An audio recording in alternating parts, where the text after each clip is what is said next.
Good evening, everyone. Welcome to the Woodlands Water Agency Board of Trustees meeting. We'll start with a roll call. Trustee Ron Wilson. Present. Trustee Hartley McIntosh. Trustee Neil Gaynor. Trustee Kyle Mays. Trustee Jan Price. Here. Trustee Ted Stanley. Here. Trustee David Smith, alternate Fred Letterman. Welcome, Fred.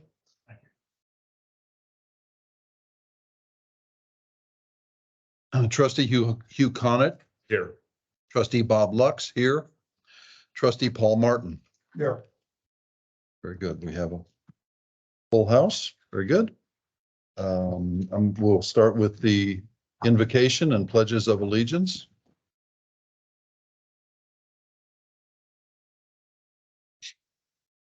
Heavenly Father, we come to you today as an assembled body. We humbly request that you bless our meeting, our community, and our nation. Help us to diligently work for the common good and in the best interest of those who we have been elected to represent. Guide us to be insightful and prudent in our intentions, visions, plans, deliberations, decision, and their fulfillment. Work through us to provide a spirit of welcome to all in attendance, to engage in respectful and thoughtful dialogue and discussion with understanding, wisdom, and humility. Amen. Amen. If you wish, prior to reciting the pledges of allegiance, please take an additional moment of silent prayer or additional reflection in the manner of your preference.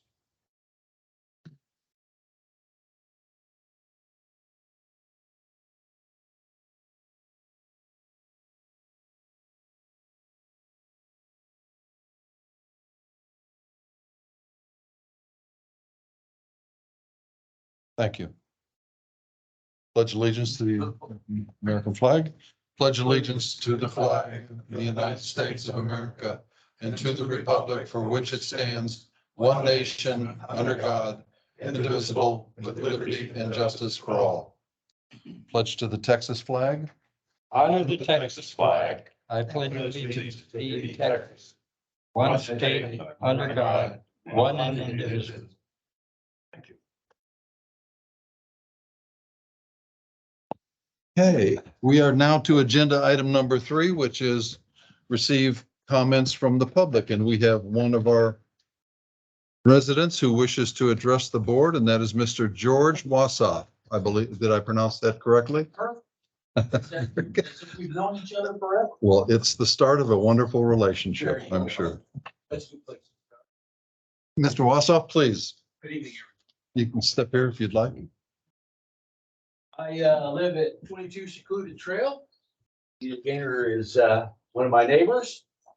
And we're right around the corner from a wastewater treatment facility that frequently perfumes our neighborhood. We've been dealing with this for many years now. And I want to know where we're going. I know y'all studied it. There's been a lot of, I call it naval lent analysis. It's not intended to be derogatory, but there's not been any action, in my view, in our view, my neighbors, and not just those that live within Lakeside Cove, but the apartment house right next door. Okay, a lot of people live in that apartment complex. And there are frequent emissions of H2S. It's nauseating. It's been going on for years. So I want to know, and I hope it gets addressed this evening, and that's why I'm here. What's the plan? When can we expect to have resolution? TCEQ comes out. I religiously file with them, keeping them apprised of events as I do the San Jacinto River Authority. And they come out and they look into it, and but they always come out during daytime hours, and that's not when the problem is.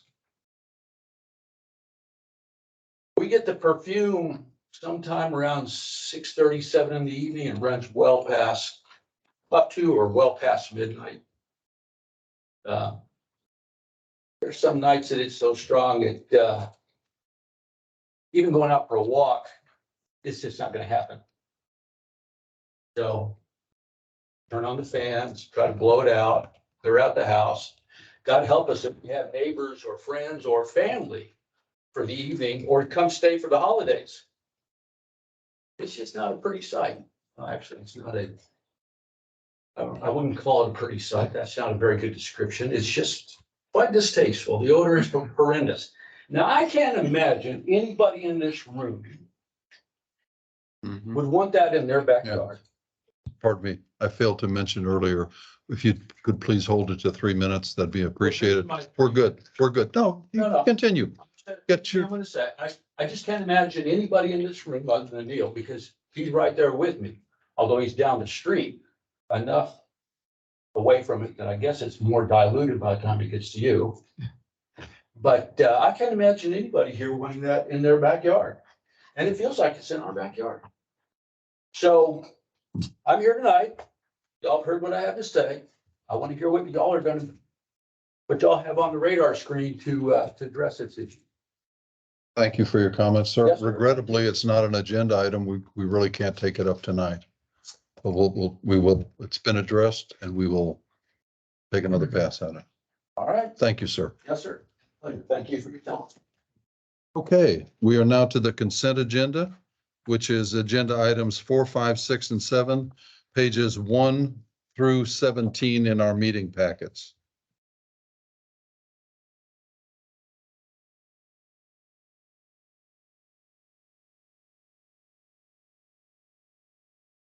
Any questions regarding the consent agenda? To accept the consent agenda. We have a motion to accept the consent agenda. Second, Director McIntosh, Trustee McIntosh. All in favor signify by saying aye. Aye. Opposed? Motion passes. Yes, sir. Mr. Chairman, abstain from the motion. Was not last. Thank you very much.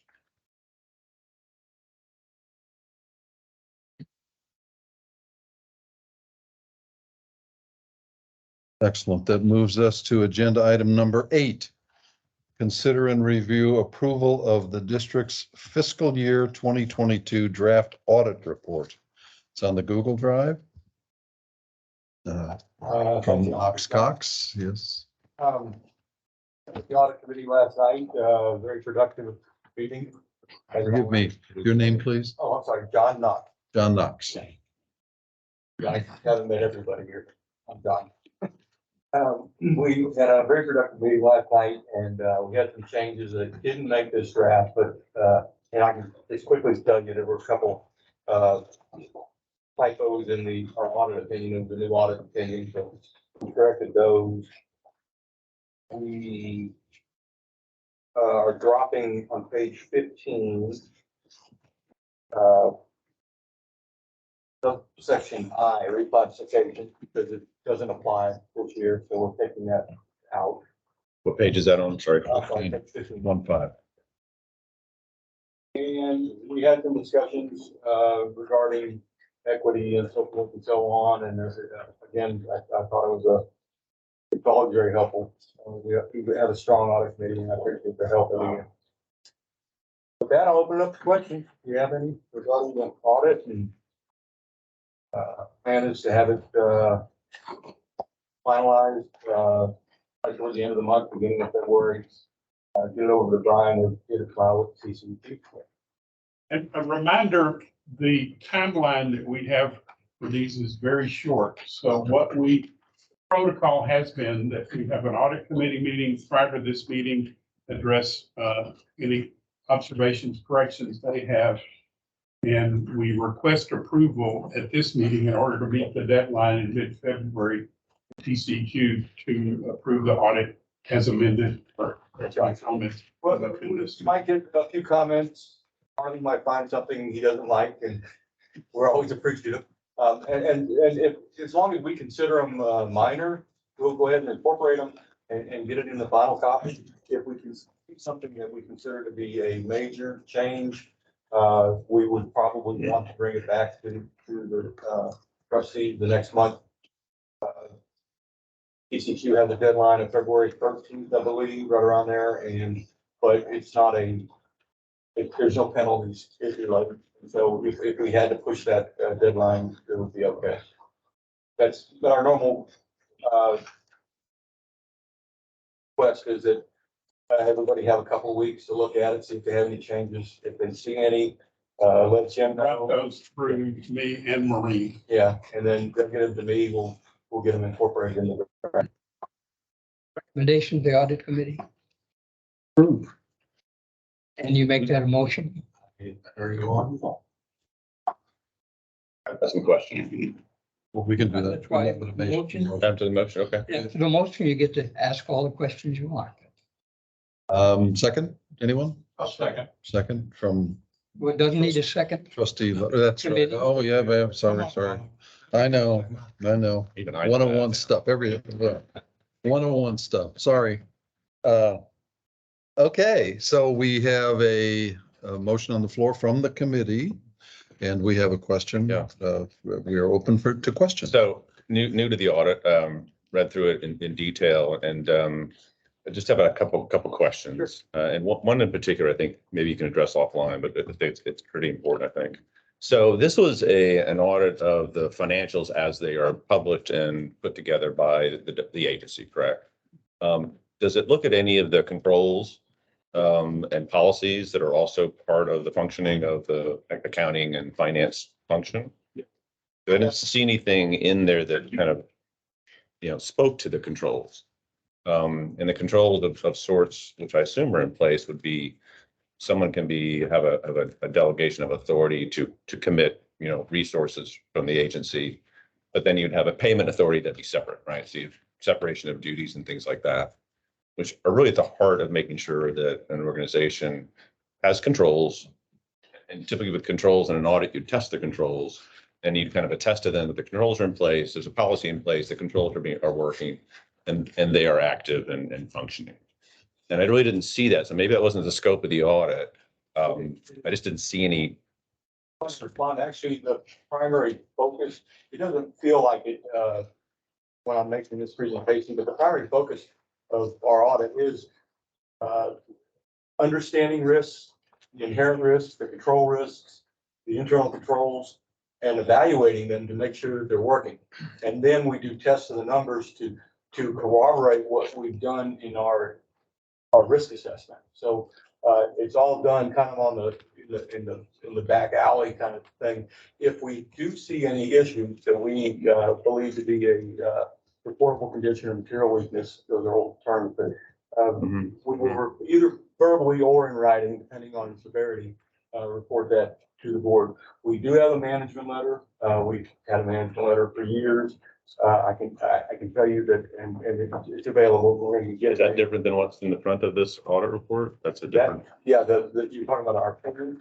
Yeah, the management letter, or did you put no, the management letter reports any conditions that we felt needed to be reported. We have a standard comment because of the reliance that you place on us for writing the report, making adjustments and so forth. So we make a comment, it's been same comment for years.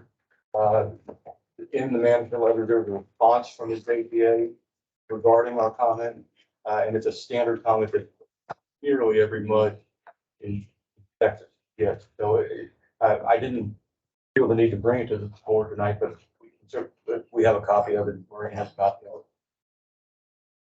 But yes. I just didn't see any discussion on the opinion of the controls and the efficacy of the controls and that. Maybe I missed it and maybe it's Our implied. opinion does address, if you look on this page 4, the very top of our opinion, and it's a new opinion.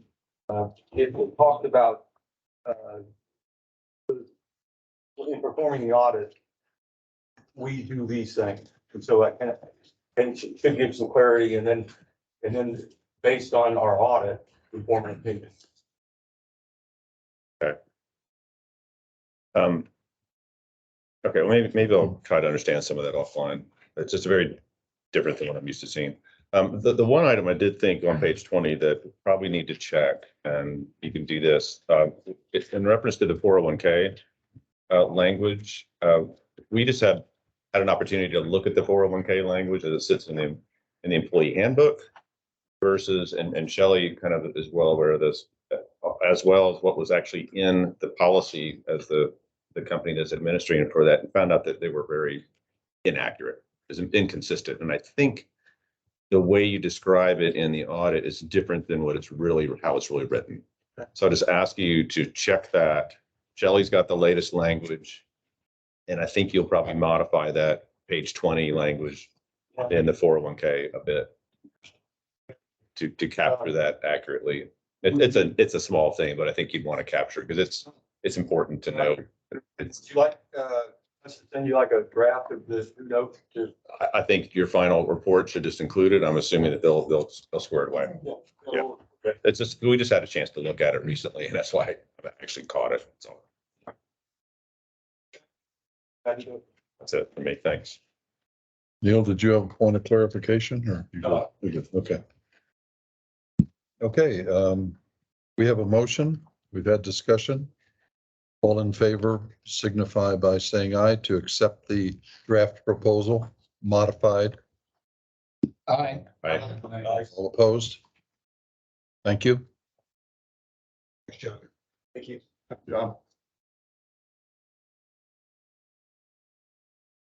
Okay. Agenda item number 9, receive the regular monthly SJRA Woodlands Division report, including update on wastewater strategic plan, update on infrastructure funding. Mr. Meeks, good evening. With us today, so I'm here in his stead. Quick update tonight, because next week we're gonna have a lot of discussion at the BUD meetings about the strategic plan that was yesterday. The minutes are gonna be prepared, probably tomorrow and sent out to Shelley on Friday. So that way all the BUDs can read it before we go through it, but yesterday was a productive meeting with the stakeholders. It was also the final stakeholder meeting. All decisions on their side have been made, so now we bring it to the BUDs in January and in February for a vote in February, and then the trustees in March. So it's high level, but don't want to bore you 2, 3, 4 times on the same topic. So if you have any questions, I can go over that, but if not, I believe that's all we have. Question for you first. Connie Curtis sent me and several other people who were at the meeting that there would be a follow-up to the recap meeting after the stakeholder meeting. Is that being planned before the MUD meeting?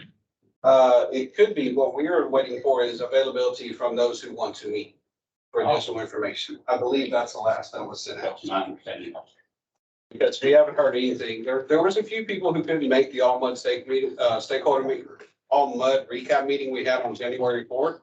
And so if they wanted a recap of that or a little bit deeper dive into stuff, we did offer get some additional meetings. Right now, we're just waiting on availability. And so the only date that she put forth was the 11th, 12th, or the 13th. Is that still good, or are we looking to go beyond that? We're waiting to hear back as to whether any of those dates are. Okay. If they don't, if there's something else this week that does, by the end of this 13th. I think the stakeholder committee has performed its functions in an extraordinary manner, and thank all who participated for their service in moving the WWA forward on a path that reflects the wishes of our constituents. Came to an agreed upon conclusion, which was encouraging. As far as I'm concerned, correct me if I'm off base, that committee is now dissolved.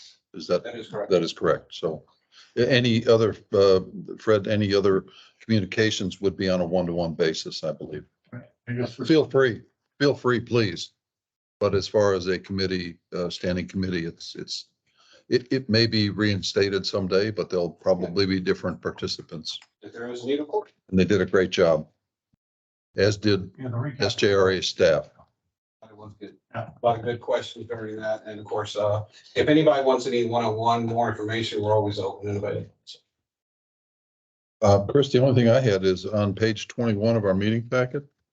It said that financial data was not available, but it would be provided, at the MUD meetings, pardon me. Okay, at the MUD meetings, not our meeting. Yeah, we close financials today, but we don't have reports.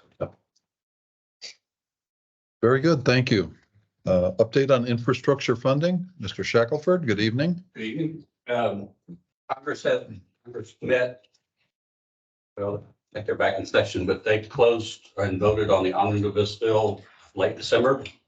Did approve it. So all these infrastructure funds they've been promising, they're forthcoming, but we're finding out they have more strings than what we've been told have been anticipated.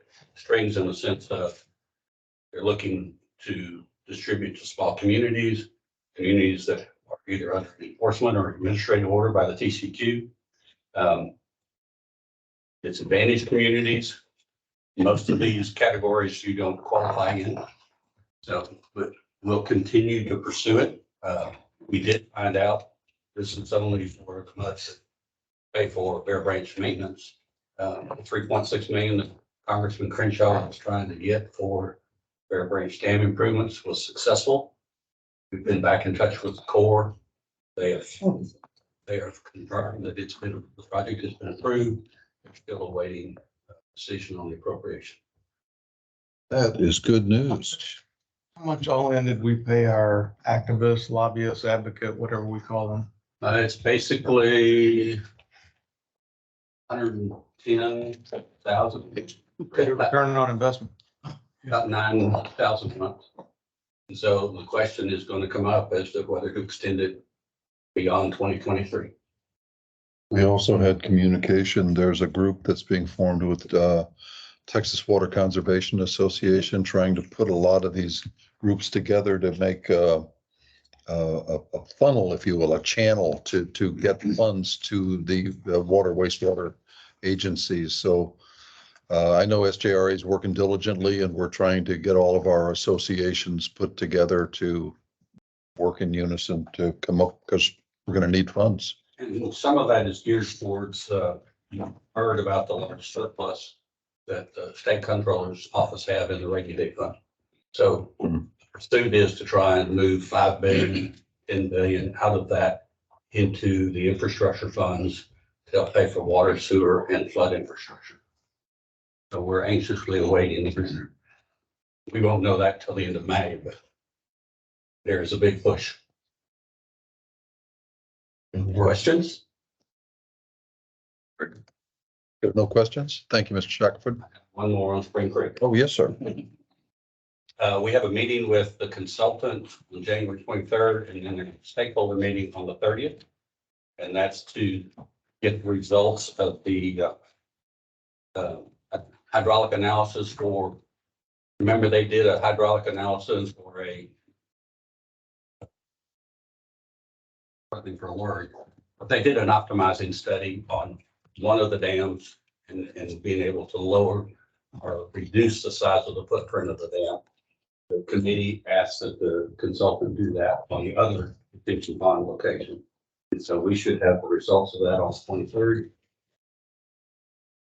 No, on the 30th, excuse me. And we'll be able to know whether we're going to vote. I think an invite has been sent to the most stakeholders, right? And that's going to be at the training center or the executive order? That I don't know.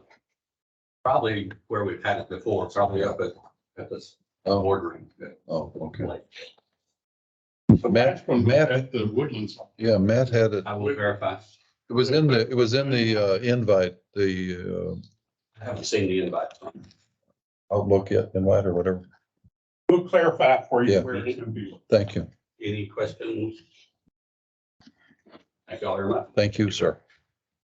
Agenda item 11, receive the attorney's report. Yes, sir. Good evening. Good evening, Brian. Mr. Yates. As mentioned, the session for 23 has begun. Prior session, you have a couple of lobbyists, a couple of my partners that are registered lobbyists that work on behalf of specific client matters, as well as just monitoring legislation that could be of interest to our district client in general. So we'll be monitoring that. If anything particular interest comes up, it would either report to y'all, I'll bring that back to you, but session is on. Other item I have, you'll see on your MUD agendas next month, a memo in there regarding the implementation of PUC rules regarding extreme weather events for extreme cold temperatures.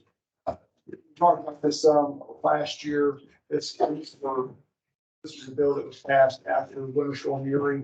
There was a requirement for a notice to be prepared and sent out, a one-time notice that we worked with Jim to get, I think that already included in the bill. It So, was included in the bill and on social media also. so that's already gone. I wanted to go ahead and get that out before the January deadline, but we'll have a memo for each of the months regarding that next week. So that's all I have. Happy to answer questions if you have them. Okay. Any questions for Mr. Yates? Thank you, sir. Receive the general manager's report, Jim. John Geiger has attended the last couple of Chamber of Commerce monthly board meetings in my place.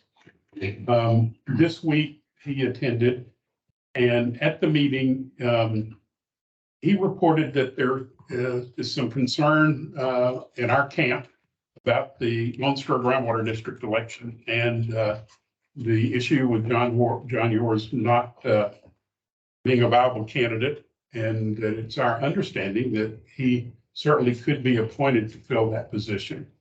And so we're going to be having some discussion about that. And the thought was that the chamber needed to be aware of what we're talking about and see if they might be interested in contacting Lone Star in support of John as well. So out of that comment from John Geiger, you had a couple of discussions with JJ Holly and maybe some others after the meeting, and we were invited potentially to attend a business advocacy council meeting on January the 20th.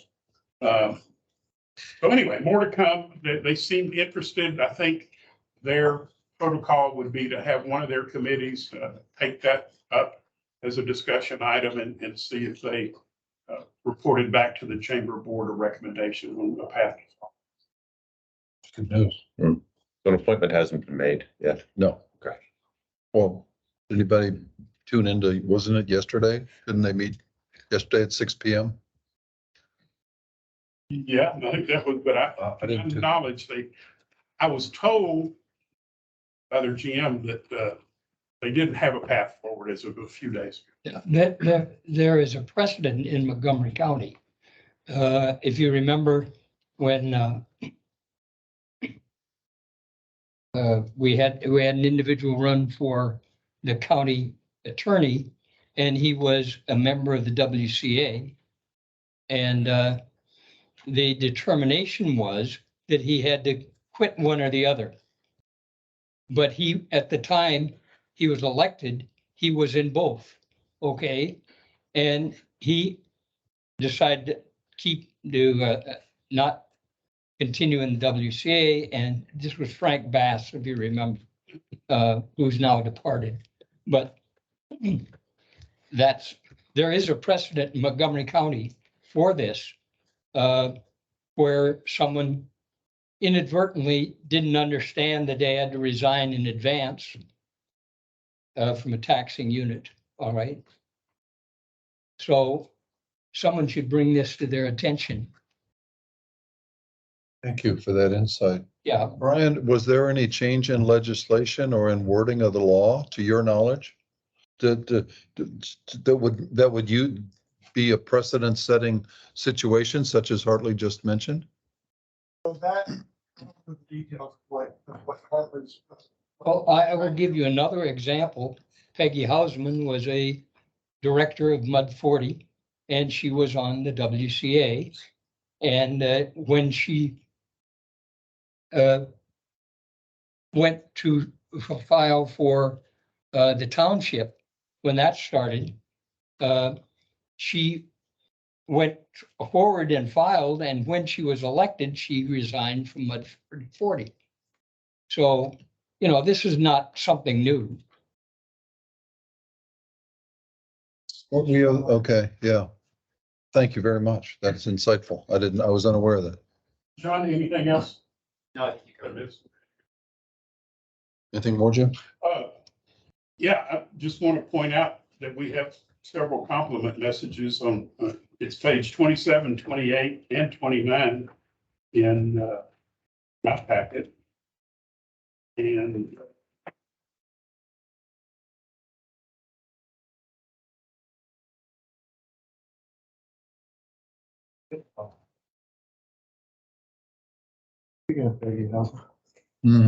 that concludes my report. That should warm your heart. No, that'll be in closed session. Okay. Agenda item number 13. Receive staff or ad hoc committee updates on the following. Audit and Finance Committee, Ron Wilson. Well, we reviewed the audit, as you heard a few minutes ago, pretty much majority of what we've done last month. Very good. Thank you. Public Education Committee, Neil Gaynor. Yes, thank you, Mr. Chairman. First off, I want to thank Trustee Clement for chairing the meeting last month in my absence, and also forwarding to substantial conclusion the planning document, the communication strategic plan. I also want to thank It's on pages 24 and 25. 26. Yeah, 24. I also want to thank the Woodlands Water and Estuary staff and committee for their contribution to improving the document. Four iterations. As got mentioned, I'm sure you will have read this version of the strategic plan. The communication goals are laid out for clear language. I'm hopeful it's clear. These are based on the results of a custom survey in the fall of last year. Key focus areas have been developed, and the timeline for this year is laid out for specific messaging like quarters. So, and then later on, as you can read or have read, the communication guidelines, the feedback process are also presented.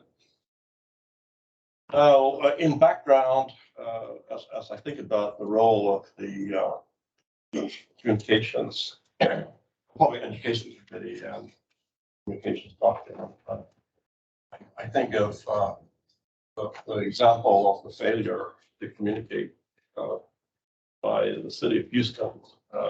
And the records show Boyle noticed confusion on the January 1st edition. So in the hours before November's Boyle water notice in Houston, city officials struggled to understand basic environmental regulations, argued over messaging, and searched frantically for details about water customers that should have been easily available. So we don't want to be in that position. We're not going to be in that position. We're going to communicate well. That's the way it's going to be. Having said that, we do have challenges coming up, and touched on the wastewater strategic plan. And as Chris mentioned, the stakeholder committee met today, and we should have, hopefully everyone has seen the email that Shelley sent out, where they recommended, amongst other things, a PR campaign. Well, that falls right into the lap of the ad hoc communications lab, and we'll take that up at the appropriate time once all this process has been gone through. And now there's a goodly chunk of the packet, includes discussion around all sorts of issues with regard to groundwater pumping, subsidence, faulting, and of course the University of Houston INSTAR interferometric synthetic aperture radar, which is an excellent tool for looking at subsidence. But the problem we're dealing with is the way that study was released and its reaction to it reinforced a requirement for much greater clarity in communication. And this is where I believe there's an opportunity for this board to inform our customers here in the Woodlands in a manner I think is measured and responsible, but for one that's going to require significant academic and stakeholder jurisdictional collaboration. So, stay tuned. We're going to work on both these issues. So anyway, that's all that. And if I may, on that topic of U of H, and I think I've reported over the last several months, I've had a number of meetings with their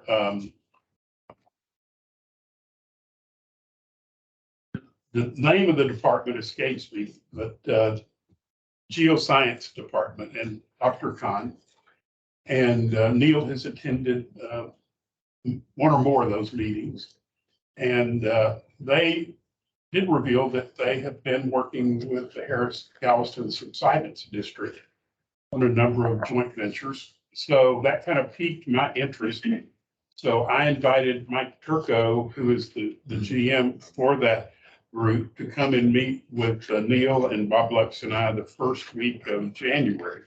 And he brought his technical staff in, and we had a very, very productive discussion. I think he revealed to us that they are well into this, I'm going to call it the satellite imagery, in studying that data, looking at subsidence, and had an interest in partnering with us and others.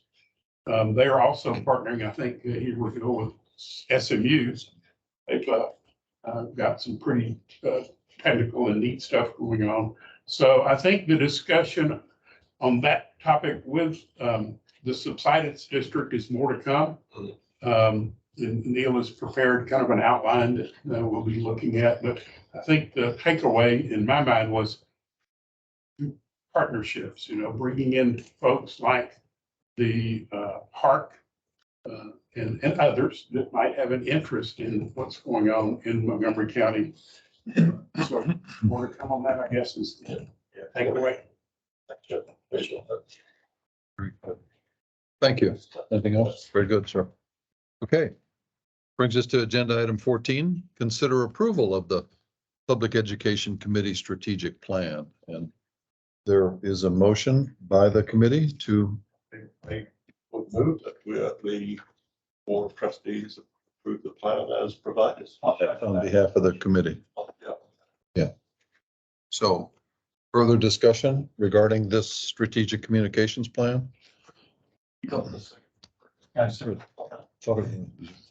What are we on this second? Do Now I got you. I trapped you. I was. That was a test. Okay. Pay attention. I do have, Yeah, yes, sir. I do have a question. Trustee Wilson. Page 25. Item 2, value. Fourth bullet point. Yes. I don't understand the verb there, I guess, adverb, whatever it is. I don't understand the word owes. Where are you again? Page 25, Item 2. item 2, Owes. bullet point 4. I don't know if that's a misprint or.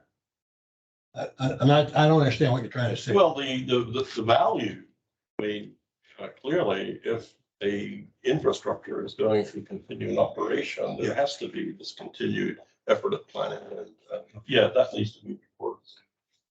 That's an easy fix. Thank you for bringing that. What's he talking about? Okay. Thank you. So with the amendment, shall we say, Good. that's suggested, we can move forward and hopeful. Additional discussion? I'm sorry, I do have one more question about this one. Be sorry. Thank you. On page 26, second bullet point. The VWA will monitor and act on feedback. Have we got any kind of expectation as to the effort it's going to take to do that? How much money it's going to cost to improve the staff? I can speak to that if I can. So one of the major tools that we used when we started this planning process was an online survey, digital survey. We use our email list as well as our social media. That's garnered close to about 1,000 responses, which is statistically valid. We would follow up in that same way. At basically no cost other than staff time. Well, that's. Yeah. I guess that's. And then we would marry with that, interpersonal interactions, you know, as we're at outreach events, one-on-ones, looking at, potentially focus group.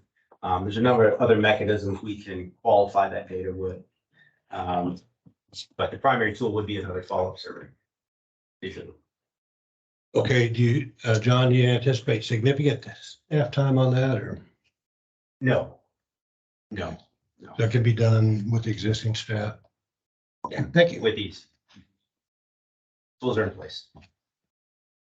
If no questions, comments? Call a question. All in favor signify by saying aye. Aye. All opposed? Thank you.